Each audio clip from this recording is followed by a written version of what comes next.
ಮಂಜುನಾಥ್ ರೇಣುಕಾಸ್ವಾಮಿ ಕೊಲೆ ಪ್ರಕರಣದ ಪ್ರಮುಖ ಆರೋಪಿ ದರ್ಶನ್ ಆರೋಗ್ಯ ಕಾರಣದಿಂದಾಗಿ ಮಧ್ಯಂತರ ಜಾಮೀನನ್ನ ಪಡೆದು 6 ವಾರಗಳ ಕಾಲ ಜೈಲಿನಿಂದ ಆಚೆ ಬಂದಿದ್ದಾರೆ. ಆದರೆ ಹೀಗೆ ಆಚೆ ಬಂದಿರುವ ದರ್ಶನ್ಗೆ ಸದ್ಯದಲ್ಲೇ ಕಾದಿದೆಯಾ ಶಾಕ್?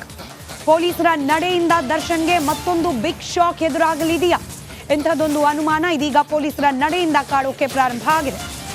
ಮಧ್ಯಂತರ ಜಾಮೀನಿಗೆ ಬ್ರೇಕ್ ಬೀಳೋ ಸಾಧ್ಯತೆ, ಬೇಲ್ ರದ್ದಾಗುತ್ತಾ, ಜೈಲಿಗೆ ಶಿಫ್ಟ್ ಆಗ್ತಾರಾ ಅನ್ನೋ ಅನುಮಾನಕ್ಕೆ ಕಾರಣವಾಗ್ತಾ ಇದೆ ಪೊಲೀಸರ ನಡೆ.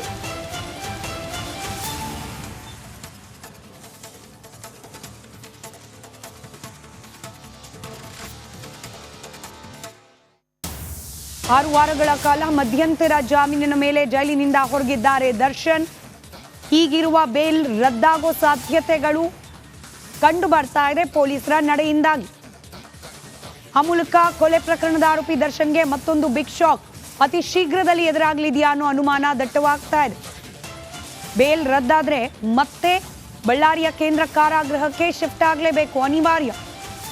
ದರ್ಶನ್ ಅವರಿಗೆ ಇಂಥದ್ದೊಂದು ಶಾಕ್ ಕೊಡ್ಲಿಕ್ಕೆ ಪೊಲೀಸರು ಸಿದ್ಧತೆಯನ್ನ ಮಾಡ್ಕೊಳ್ಳೋ ಥರದಲ್ಲಿ ಕಂಡು ಬರ್ತಾ ಇದೆ.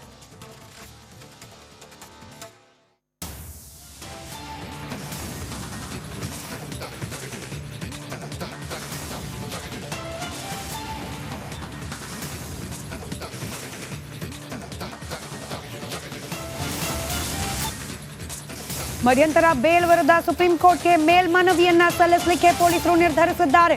ಮಧ್ಯಂತರ ಬೇಲ್ ವಿರುದ್ಧ ಮೇಲ್ಮನವಿಗೆ ಗ್ರೀನ್ ಸಿಗ್ನಲ್ ಸಿಕ್ಕಿದೆ. ಸುಪ್ರೀಂ ಮೇಲ್ಮನವಿಗೆ ಅನುಮತಿ ಕೊಟ್ಟದೆ ಗೃಹ ಇಲಾಖೆ. ಮಧ್ಯಂತರ ಬೇಲ್ ರದ್ದತಿಗೆ ಮೇಲ್ಮನವಿಯನ್ನ ಸಲ್ಲಿಸಲಿದ್ದೇವೆ ಅಂತ ಹೇಳಿ ಖುದ್ದು ಬೆಂಗಳೂರು ಪೊಲೀಸ್ ಆಯುಕ್ತ ಬಿ ದಯಾನಂದ್ ಹೇಳಿಕೆಯನ್ನ ನೀಡಿದ್ದಾರೆ. ಗೃಹ ಇಲಾಖೆ ಕಡೆಯಿಂದ ಗ್ರೀನ್ ಸಿಗ್ನಲ್ ಸಿಕ್ಕಿದೆ. ಸದ್ಯದಲ್ಲಿಯೇ ಈಗ ಸಿಕ್ಕಿರುವ ಮಧ್ಯಂತರ ಜಾಮೀನನ್ನ ಪ್ರಶ್ನಿಸಿ ಸುಪ್ರೀಂ ಕೋರ್ಟ್ನಲ್ಲಿ ಮೇಲ್ಮನವಿಯನ್ನ ಸಲ್ಲಿಕೆ ಮಾಡಲಾಗುತ್ತೆ ತನಿಖಾಧಿಕಾರಿಗಳ ಮೂಲಕ ಅನ್ನೋ ಮಾಹಿತಿಯನ್ನು ಹಂಚಿಕೊಂಡಿದ್ದಾರೆ ನಗರ ಪೊಲೀಸ್ ಆಯುಕ್ತರಾದ ಬಿ ದಯಾನಂದ್.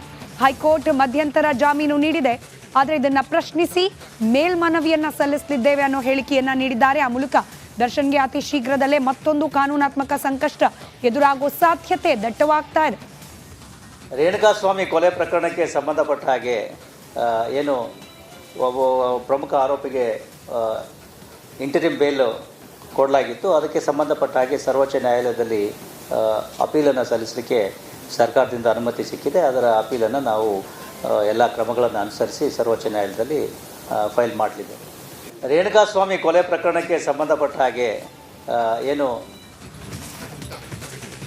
ಮತ್ತಷ್ಟು ಡೀಟೇಲ್ಸ್ ನನ್ನ ಕಲೀಗ್ ಮಾದೇಶ್ ನೀಡ್ತಾ ಹೋಗ್ತಾರೆ, ನೇರ ಸಂಪರ್ಕದಲ್ಲಿದ್ದಾರೆ. ಮಾದೇಶ್, ಮೇಲ್ಮನವಿ ಸಲ್ಲಿಸಲಿಕ್ಕೆ ಗೃಹ ಇಲಾಖೆ ಕಡೆಯಿಂದ ಗ್ರೀನ್ ಸಿಗ್ನಲ್, ವಾಟ್ ನೆಕ್ಸ್ಟ್? ಏನಾಗಬಹುದು? ಯಾವ ರೀತಿಯ ಶಾಕ್ ದರ್ಶನ್ಗೆ ಎದುರಾಗೋ ಸಾಧ್ಯತೆ ಇದೆ?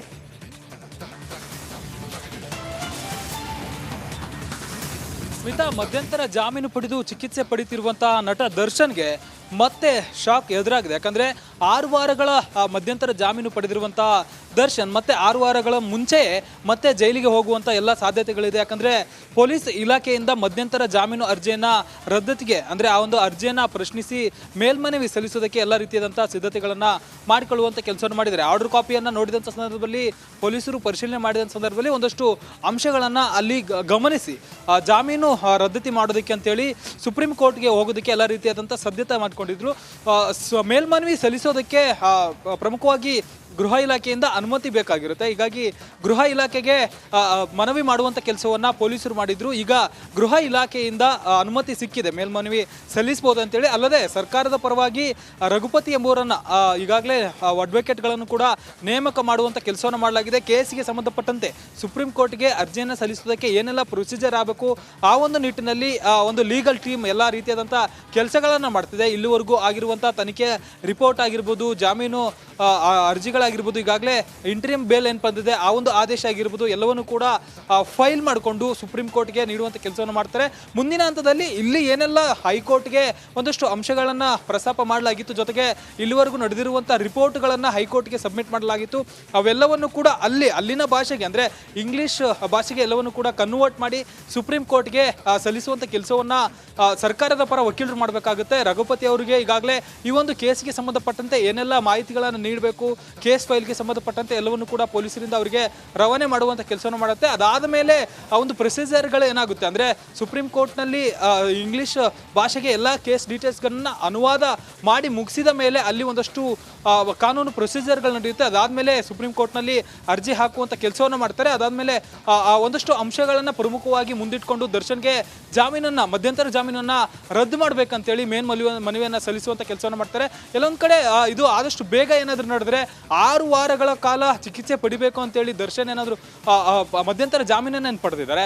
ಆದರೆ ಈ ಒಂದು ರದ್ದತಿಗೆ ಆದೇಶ ಏನಾದರೂ ಸುಪ್ರೀಂ ಕೋರ್ಟ್ ಕೊಟ್ಟರೆ 6 ವಾರಗಳ ಮುಂಚೆಯೇ ಮತ್ತೆ ದರ್ಶನ್ ಜೈಲು ಸೇರುವಂಥ ಎಲ್ಲ ಸಾಧ್ಯತೆಗಳು ಕೂಡ ಸದ್ಯಕ್ಕಿದೆ. ಸ್ಮಿತಾ, ಧನ್ಯವಾದ ಮಹೇಶ್ ಮಾಹಿತಿಗಾಗಿ.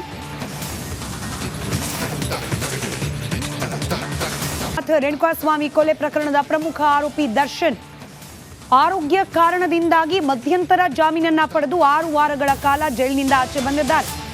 ಆದರೆ ಹೀಗೆ ಆಚೆ ಬಂದಿರುವ ದರ್ಶನ್ಗೆ ಸದ್ಯದಲ್ಲೇ ಕಾದಿದೆಯಾ ಶಾಕ್? ಪೊಲೀಸರ ನಡೆಯಿಂದ ದರ್ಶನ್ಗೆ ಮತ್ತೊಂದು ಬಿಗ್ ಶಾಕ್ ಎದುರಾಗಲಿದೆಯಾ? ಇಂಥದ್ದೊಂದು ಅನುಮಾನ ಇದೀಗ ಪೊಲೀಸರ ನಡೆಯಿಂದ ಕಾಡೋಕೆ ಪ್ರಾರಂಭ ಆಗಿದೆ. ಮಧ್ಯಂತರ ಜಾಮೀನಿಗೆ ಬ್ರೇಕ್ ಬೀಳೋ ಸಾಧ್ಯತೆ, ಬೇಲ್ ರದ್ದಾಗುತ್ತಾ, ಜೈಲಿಗೆ ಶಿಫ್ಟ್ ಆಗ್ತಾರಾ ಅನ್ನೋ ಅನುಮಾನಕ್ಕೆ ಕಾರಣವಾಗ್ತಾ ಇದೆ ಪೊಲೀಸರ ನಡೆ.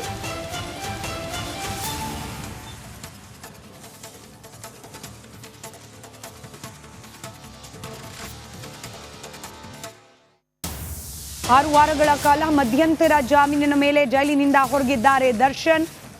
ಹೀಗಿರುವ ಬೇಲ್ ರದ್ದಾಗೋ ಸಾಧ್ಯತೆಗಳು ಕಂಡು ಬರ್ತಾ ಇದೆ ಪೊಲೀಸರ ನಡೆಯಿಂದಾಗಿ. ಆ ಮೂಲಕ ಕೊಲೆ ಪ್ರಕರಣದ ಆರೋಪಿ ದರ್ಶನ್ಗೆ ಮತ್ತೊಂದು ಬಿಗ್ ಶಾಕ್ ಅತಿ ಶೀಘ್ರದಲ್ಲಿ ಎದುರಾಗಲಿದೆಯಾ ಅನ್ನೋ ಅನುಮಾನ ದಟ್ಟವಾಗ್ತಾ ಇದೆ. ಬೇಲ್ ರದ್ದಾದ್ರೆ ಮತ್ತೆ ಬಳ್ಳಾರಿಯ ಕೇಂದ್ರ ಕಾರಾಗೃಹಕ್ಕೆ ಶಿಫ್ಟ್ ಆಗಲೇಬೇಕು, ಅನಿವಾರ್ಯ. ದರ್ಶನ್ ಅವರಿಗೆ ಇಂಥದ್ದೊಂದು ಶಾಕ್ ಕೊಡ್ಲಿಕ್ಕೆ ಪೊಲೀಸರು ಸಿದ್ಧತೆಯನ್ನ ಮಾಡ್ಕೊಳ್ಳೋ ಥರದಲ್ಲಿ ಕಂಡು ಬರ್ತಾ ಇದೆ.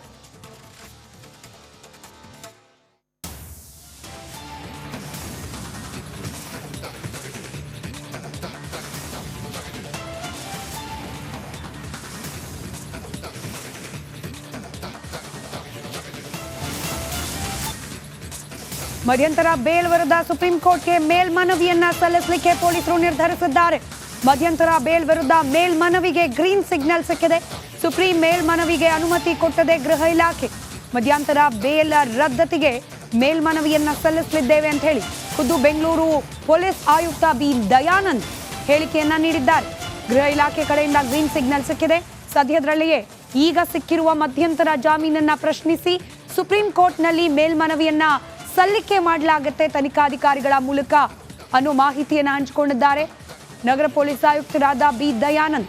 ಹೈಕೋರ್ಟ್ ಮಧ್ಯಂತರ ಜಾಮೀನು ನೀಡಿದೆ, ಆದರೆ ಇದನ್ನ ಪ್ರಶ್ನಿಸಿ ಮೇಲ್ಮನವಿಯನ್ನ ಸಲ್ಲಿಸಲಿದ್ದೇವೆ ಅನ್ನೋ ಹೇಳಿಕೆಯನ್ನ ನೀಡಿದ್ದಾರೆ. ಆ ಮೂಲಕ ದರ್ಶನ್ಗೆ ಅತಿ ಶೀಘ್ರದಲ್ಲೇ ಮತ್ತೊಂದು ಕಾನೂನಾತ್ಮಕ ಸಂಕಷ್ಟ ಎದುರಾಗುವ ಸಾಧ್ಯತೆ ದಟ್ಟವಾಗ್ತಾ ಇದೆ.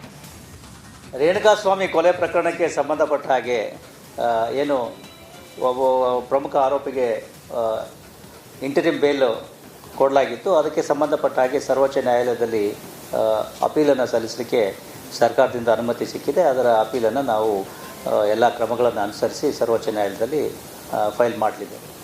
ರೇಣುಕಾಸ್ವಾಮಿ